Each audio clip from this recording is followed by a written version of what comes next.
আজকে আপনাদের যিনি বিধায়ক নেত্রী দূর শুভেন্দু অধিকারী মুখেই শুধু ভাষাবাদ।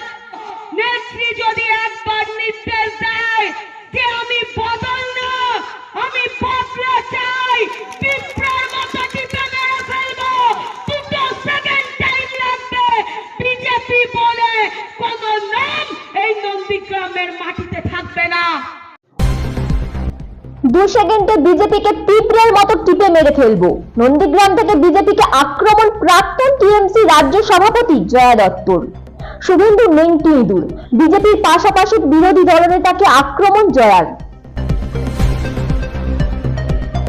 ভূমি উচ্ছেদ প্রতিরোধ কমিটি ও তৃণমূল কংগ্রেসের ডাকে নন্দীগ্রামের ভূতামরে বিরোধী আন্দোলনের বর্ষপূর্তি উদযাপনে উপস্থিত ছিলেন প্রাক্তন টিএমসি রাজ্য সভাপতি জয়া দত্ত। নন্দীগ্রামে বিজেপিকে কড়া ভাষায় আক্রমণ করেন জয়া দত্ত। তিনি বলেন, আপনাদের যিনি বিধায়ক তিনি নেংটি ইঁদুর, ভাওতাবাদ, মুখেই বড় বড় কথা বলে। শুভেন্দুকে মানুষ চিনেছে মমতা ব্যানার্জির দয়ায়। 2011 সালে মুখ্যমন্ত্রী মমতা ব্যানার্জি বলেছিলেন, বদলা নয় বদল চাই। যদি মুখ্যমন্ত্রী নির্দেশ দেন বদল নয় বদলা চাই, পিঁপড়ের মতো টিপে মেরে ফেলবো। 2 সেকেন্ড সময় লাগবে না, বিজেপি বলে কোনো নাম নন্দীগ্রামের মাটিতে থাকবে না। তিনি আরো বলেন, নন্দীগ্রামের মানুষ যদি সিপিএম 34 বছরের শাসন পাল্টে দিতে পারে, তবে দুদিনে নেংটি ইঁদুর শুভেন্দু অধিকারীকে বুঝে নিতে বেশি সময় লাগবে না।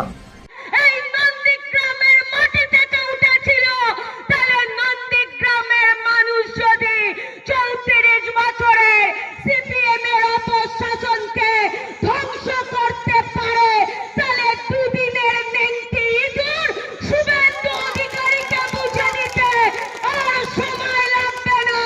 2026 সময়ের অপেক্ষা।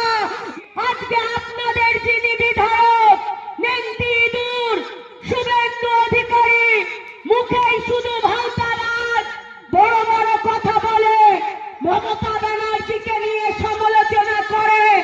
আজকে নন্দীগ্রামের মানুষ তাকে চিনেছে কিভাবে? মমতা ব্যানার্জির দয়ায়। মমতা ব্যানার্জি যদি তাকে পরিবহন মন্ত্রী না করত, তাকে বিধায়ক না করত, তাহলে শুভেন্দু অধিকারীকে বাংলার মানুষ চিনত না। যদি বিজেপির কোন দলন আমার মাইকের আওয়াজ শুনে থাকো, তবে কান খুলে শুনে রাখো। নেত্রী বলেছিল 2011-তে বদলা নয় আমি বদল চাই। যদি তোমরা মনে করো তৃণমূল কংগ্রেস নন্দীগ্রামের মাটিতে তোমাদের দেখে ভয় পাচ্ছে, তোমরা ভুল ভাবছো।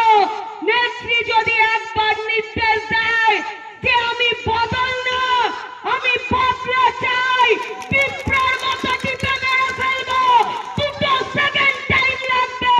বিজেপি বলে কোন নাম এই নন্দীগ্রামের মাটিতে থাকবে না। ব্যুরো রিপোর্ট, বাংলার কথা।